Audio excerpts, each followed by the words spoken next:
Halo, Assalamualaikum warahmatullahi wabarakatuh. Saya Rinsolati, perwakilan dari kelompok 3, kelas 11 MIPA 3, Biologi, yang akan membahas tentang sistem koordinasi. Kelompok 3 ini terdiri dari beberapa anggota. Yang pertama, Alfia Fadilah, absen 2. Yang kedua, Dian Kurniawati, absen 5. Yang ketiga, Luki Muhammad Afif, absen 16.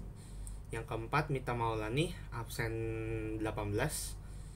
Yang kelima, Muhammad Briansyah, absen 20. Yang keenam, Muhammad Alvin Faiz, absen 21. Yang ketujuh, Ririn Susilawati, absen 29. Setiap anggota memiliki materi sendiri yang akan disampaikan. Materi pertama yaitu mengenai neuron dan fungsinya yang akan disampaikan oleh Ririn. Materi kedua yaitu mengenai sistem saraf dan fungsinya yang akan disampaikan oleh Brian. Yang ketiga yaitu indera telinga dan mata beserta fungsinya yang akan disampaikan oleh Dian. Yang keempat yaitu indera kulit, hidung, dan lidah yang akan disampaikan beserta fungsinya yang akan disampaikan oleh Alvin. Yang kelima yaitu materi hormon dan fungsinya yang akan disampaikan oleh Alvia. Materi keenam yaitu mengenai penyakit pada sistem saraf dan sistem hormon yang akan disampaikan oleh Mita.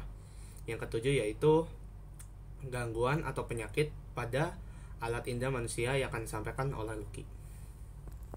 Saya Rinsolati, absen 29, kelas 11 MIPA 3, akan bahas tentang sistem saraf dan neuron. Halaman 351 buku paket biologi. Pertama, saya akan bahas tentang sistem saraf, yaitu sistem saraf adalah sistem organ yang paling rumit yang tersusun dari berjuta-jutaan sel yang berbentuk serabut dan saling terhubung untuk persepsi sensor, aktivitas motor sadar maupun tidak sadar, homeostasis, dan perkembangan pikiran dan ingatan. Serabut saraf mempunyai beberapa kemampuan, yaitu dapat dirangsang atau sering disebut dengan eksitabilitas, penghantar impuls atau konduktivitas, dan memberikan reaksi atas rangsangan mekanis, elektrik, kimiawi, dan fisik. Sistem saraf meliputi beberapa sistem saraf pusat atau SSP dan sistem saraf tepi atau SST. Kita akan lanjut ke neuron, yaitu neuron sel saraf. Neuron merupakan unit fungsional sistem saraf yang berukuran sekitar 39 inci serta terdiri atas bagian badan sel, dendrit, dan akson atau neurit. Badan sel yaitu fungsinya untuk mengendalikan metabolisme keseluruhan neuron. Badan sel memiliki nukleus atau inti di tengah dan nukleus yang menonjol. Yang kedua yaitu ada dendrit. Dendrit merupakan juluran sitoplasma yang relatif pendek, bercabang-cabang, dan berfungsi untuk menerima impuls sinyal dari sel lain untuk dikirimkan ke badan sel. Yaitu ada akson. Berikutnya, akson merupakan juluran sitoplasma yang panjang bersekitar 1 mm sampai 1 mm sampai 1 meter atau cabang tunggal yang berbentuk silindris yang pada umumnya akson nanti dibungkus oleh substansi lainnya.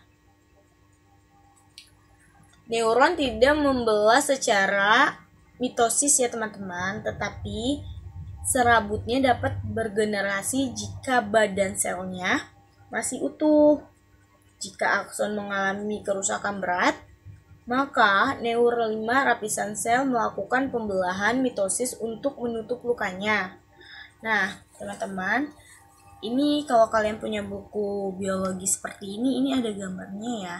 Karena ini tidak terlihat, maka aku akan bacakannya. Ini di sini ada dendrit, yaitu ada dendrit, ada etoplasma kasar atau badan isi. Di sini juga ada poliribosom, ribosom, badan Golgi. Ini ya teman-teman. Terus ada membran saraf, ada mikrotubulus, yaitu untuk berfungsi untuk mengirim rangsangan ada, menerima rangsangan juga ada nih teman-teman. Nah, selanjutnya kita langsung aja kali ya. Ini ada akson juga nih. Akson, mitrofisnia, red, sinapsis, dendrit, nukleus, selubung milein, rhodosniper. Nah, teman-teman, nanti ini semua mempunyai fungsi yang akan dibacakan teman saya. Nanti simak video selanjutnya ya. Bagian sistem saraf. Sistem saraf terdiri dari jaringan saraf yang selnya padat dan ketat dan saling terkait. Meskipun sangat kompleks, jaringan saraf hanya terdiri dari dua jenis sel utama, yaitu neuron, sel-sel saraf, dan neuroglia, sel pendukung atau insulator atau pelindung sel saraf. Sel saraf neuron.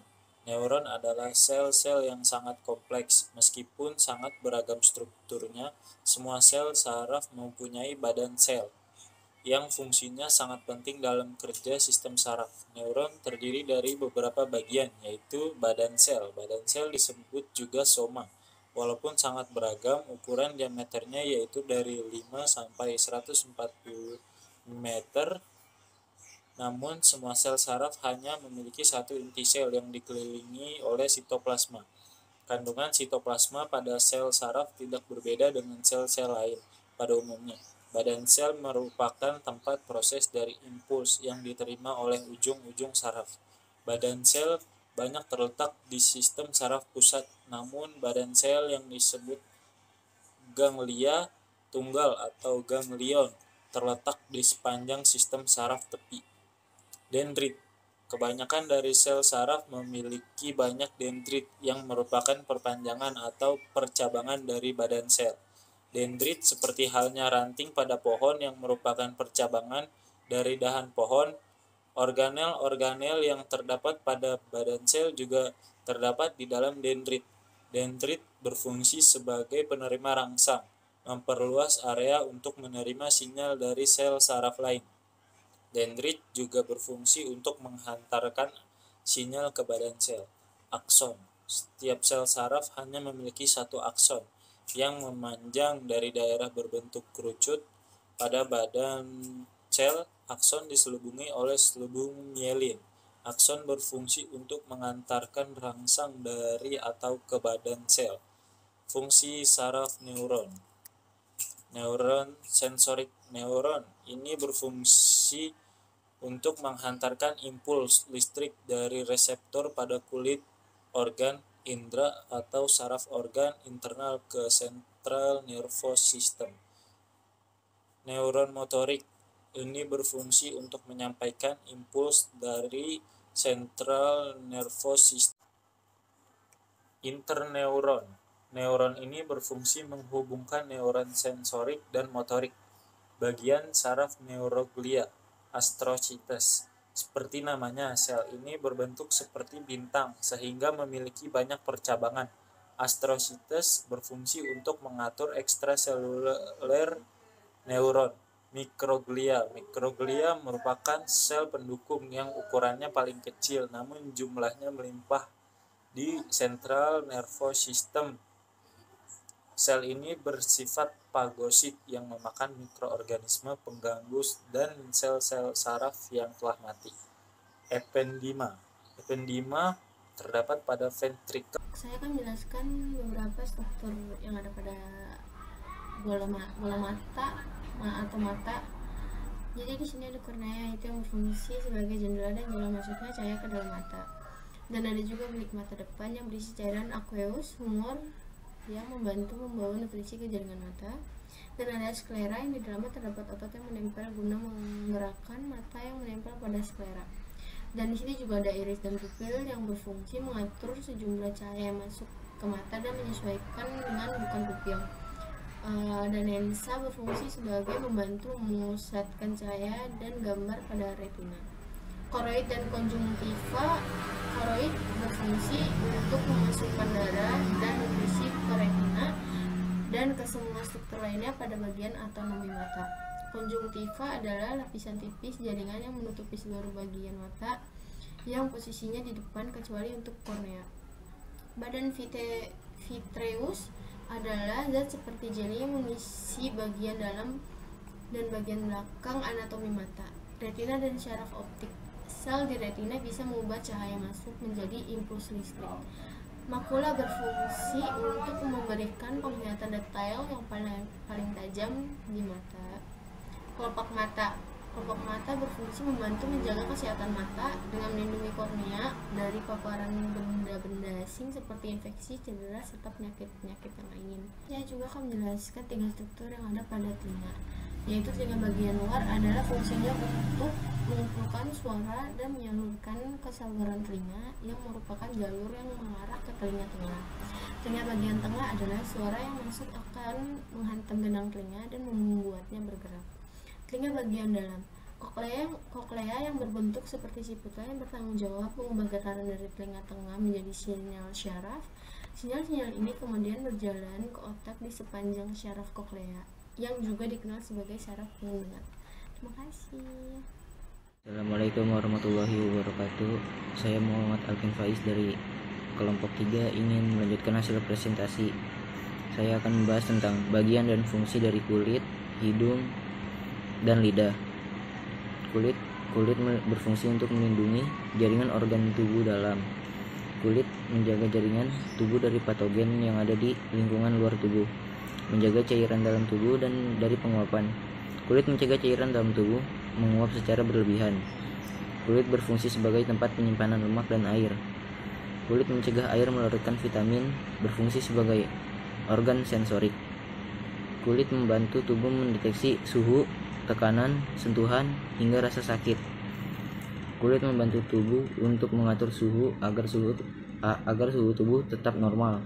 Kulit akan memproduksi keringat dan melebarkan pembuluh darah.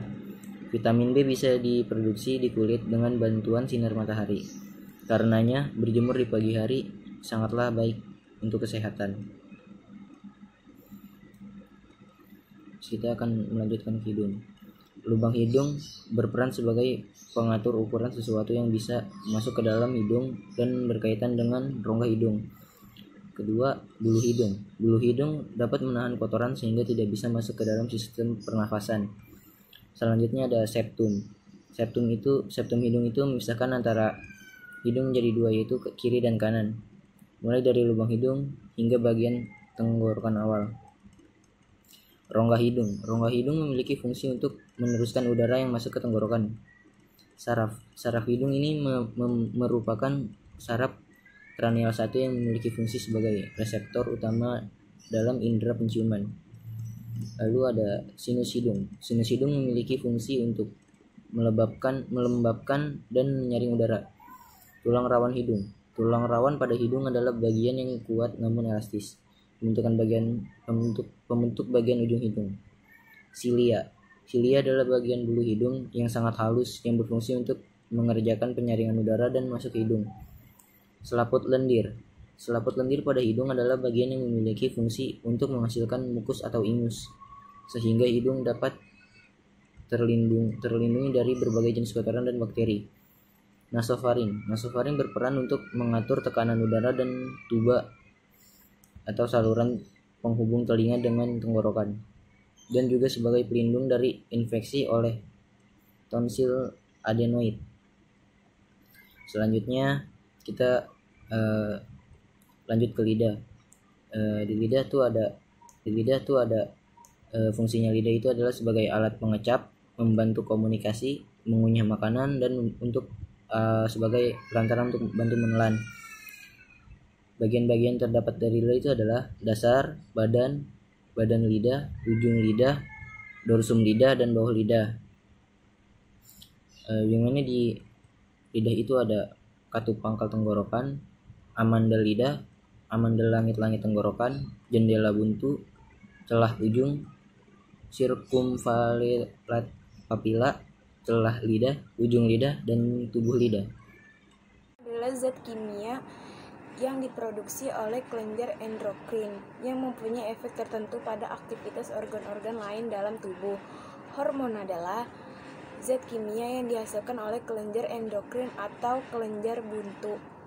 Kelenjar itu merupakan kelenjar yang tidak mempunyai saluran sehingga sekresinya akan memasuk aliran darah dan mengikuti peredaran darah ke seluruh tubuh. Hormon adalah zat kimia yang dihasilkan oleh kelenjar endokrin atau kelenjar buntu.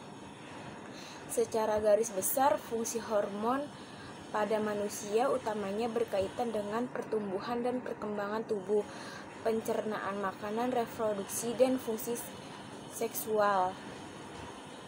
Penyerapan gizi, fungsi kognitif, kinerja organ, jantung, siklus tidur. Assalamualaikum warahmatullahi wabarakatuh. Saya Mita Maulani. Saya akan menjelaskan tentang penyakit yang ada pada sistem saraf dan sistem hormon. Penyakit saraf adalah semua gangguan yang terjadi pada sistem saraf tubuh, meliputi otak dan sumsum tulang belakang yang bisa disebut dengan sistem saraf pusat, serta saraf yang menghubungkan antara sistem saraf pusat dengan seluruh organ tubuh atau disebut dengan sistem saraf perifer. Contoh jenis penyakit saraf seperti meningitis, penyakit peradangan pada selaput otak, stroke, penyumbatan atau pecahnya pembuluh darah, epilepsi, penyakit saraf akibat aktivitas listrik tidak normal. Gangguan hormon terjadi ketika kelenjar penghasil hormon di dalam tubuh terganggu. Gangguan hormon dalam tubuh menimbulkan beberapa penyakit yaitu sindrom Cushing. Kondisi ini terjadi karena kelenjar pituitari terlalu aktif banyak menghasilkan hormon kortisol. Penyakit Addison disebabkan oleh berkurangnya hormon yang diproduksi oleh kelenjar adrenal. Gigantisme terjadi karena menghasilkan hormon pertumbuhan berlebihan. Sekian. Ya, kembali lagi bersama saya Luki Muhammad Afif, absen 16. Sekarang saya akan menjelaskan materi mengenai penyakit atau gangguan pada sistem alat indera manusia. Yang pertama, indera penglihatan, yaitu beberapa gangguannya rabun jauh, rabun dekat, rabun tua, buta warna, dan katarak. Yang kedua yaitu indera penciuman, yaitu hidung. Beberapa gangguannya yaitu influenza, mimisan, dan patah hidung. Yang ketiga yaitu indera pendengaran, yaitu telinga. Gangguannya yaitu tuli, infeksi, gendang telinga rusak, dan penyumbatan kotoran. Yang keempat yaitu indera perasa, yaitu lidah. Beberapa gangguannya yaitu lidah bengkak, lidah berubah warna, dan lidah berubah tekstur. Yang kelima yaitu indera peraba, yaitu kulit.